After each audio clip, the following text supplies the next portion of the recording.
What if the people who attack, betray, troll, slander, or persecute you are actually revealing hidden wounds within yourself that still need to be healed? Hi, I'm Dr Joanne Messenger. Thanks for tuning in.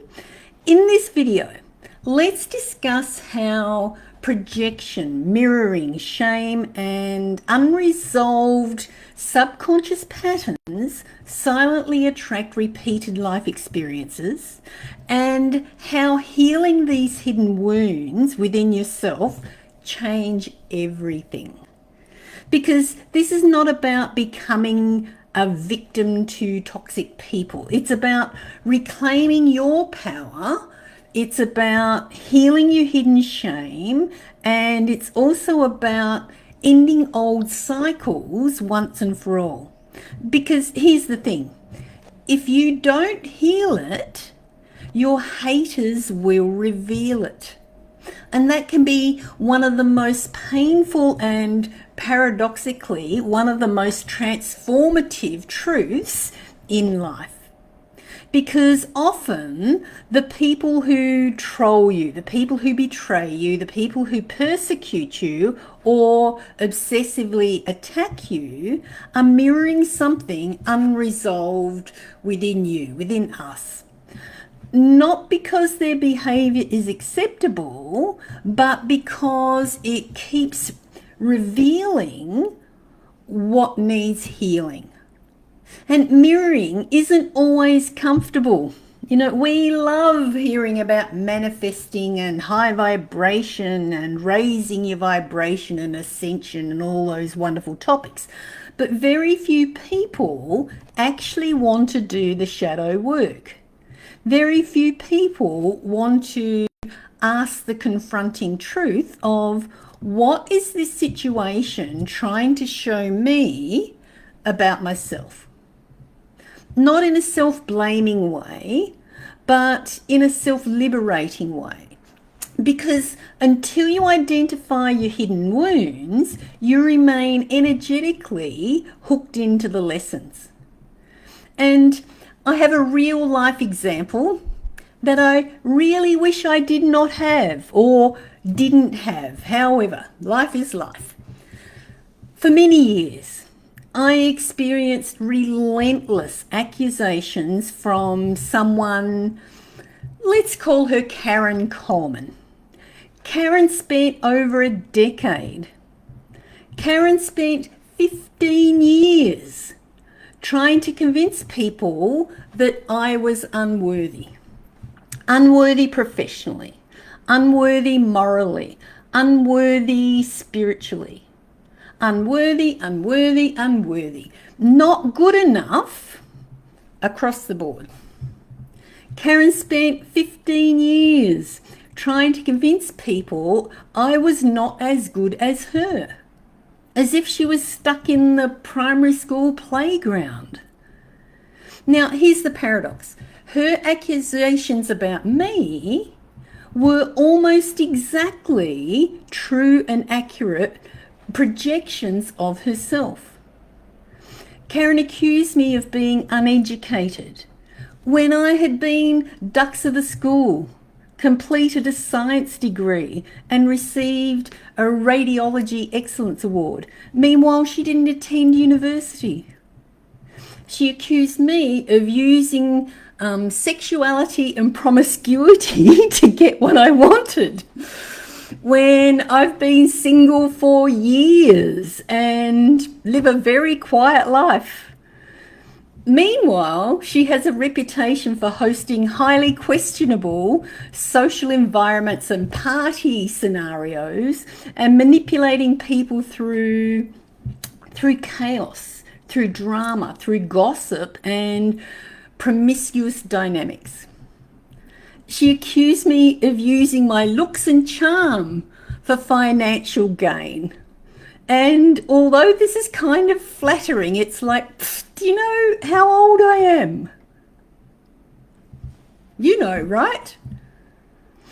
Anyway, she accused me of using my looks and charm for financial gain, when it's public knowledge that I'd supported myself and my daughter for decades through my professional practice, through teaching, through writing, and through healing work. Meanwhile, she'd been financially supported through marriage for her entire adult life. Never wanted for anything, never had to lift her finger for anything, never had to clean anything. And she accused me of having fake spiritual gifts when I'd worked professionally in a healing and personal development industries, let's say, for 40 years. And ironically, the more extreme her projections became, the more obvious her own behaviours eventually became as well. And here's the important part.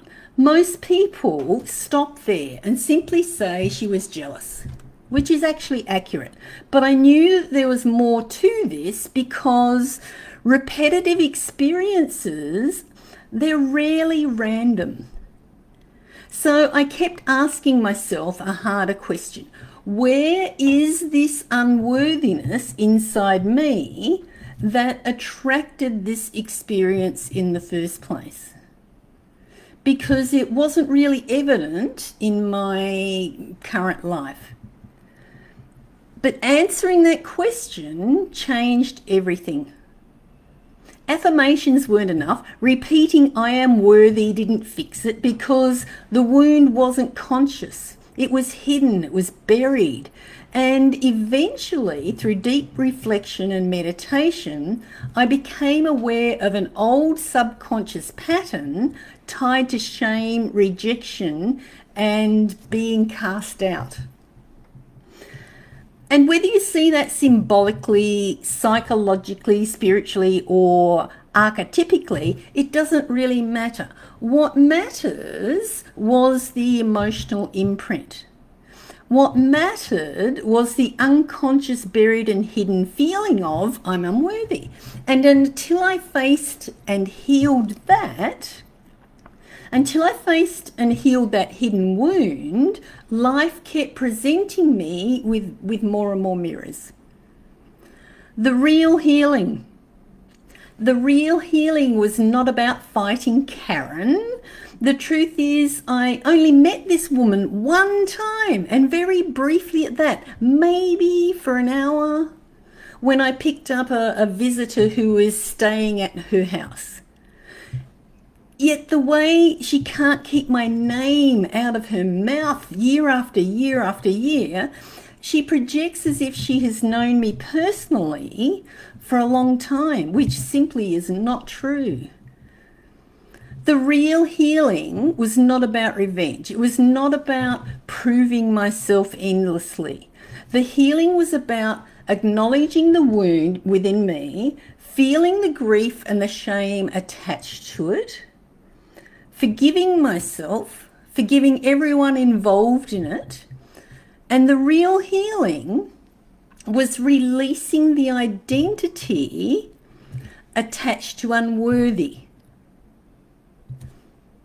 What do you think happened next? And sometimes remarkable things happen next. The energetic hook dissolved. Her lies and story collapsed under the illusion. The projections stopped sticking, and simultaneously the illusion around the person projecting those accusations also began to publicly unravel, which made her even more angry. Go figure. Because eventually people reveal themselves through repetition. You reap what you sow. When someone repeatedly operates through manipulation, through deceit, through projection or destruction, eventually the consequences have to surface, especially if they can't keep up with their own lies, especially when evidence directly contradicts the lies that they're perpetuating. And not because you punish them, but because patterns have outcomes. And what you repeatedly sow, you eventually reap. And so it is for this Karen currently. And this isn't about being a doormat. Let me be really clear. Healing your wounds does not mean tolerating abuse. It does not mean staying silent forever. And it does not mean allowing yourself to be destroyed. You still need boundaries, you still need discernment, and you still need self-respect. But when you heal the internal wound, the external dynamic loses power over you. And it also loses power from the external person and people who have had an agenda in perpetuating it. What's the biggest lesson?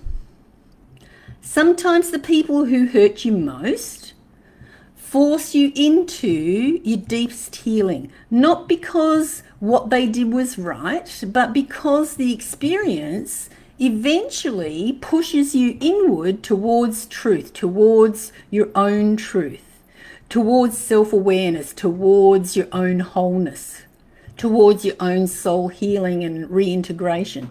And once your lesson is truly integrated, the cycle can end. If someone in your life keeps triggering you, don't only ask what is wrong with them.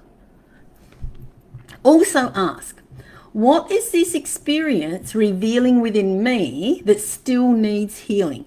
Because when you heal the hidden wound, the attachment dissolves, the manipulation loses power, and the people who once seemed overwhelming often fade from your path completely. Excuse me. Not because you destroyed them, but because you finally healed yourself, because you finally healed the distorted emotion within yourself that was magnetizing those people and situations to in the first place.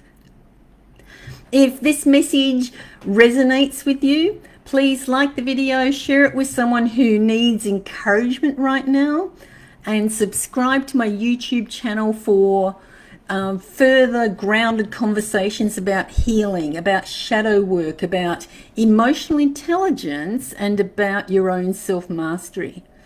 And if you'd like to explore these concepts more deeply, discuss mirroring, healing, and inner transformation, they're all covered in my book, Be in One Piece. I'll pop the link in the comments below. And until we meet again, remember, laugh lots and you get more of what you think about.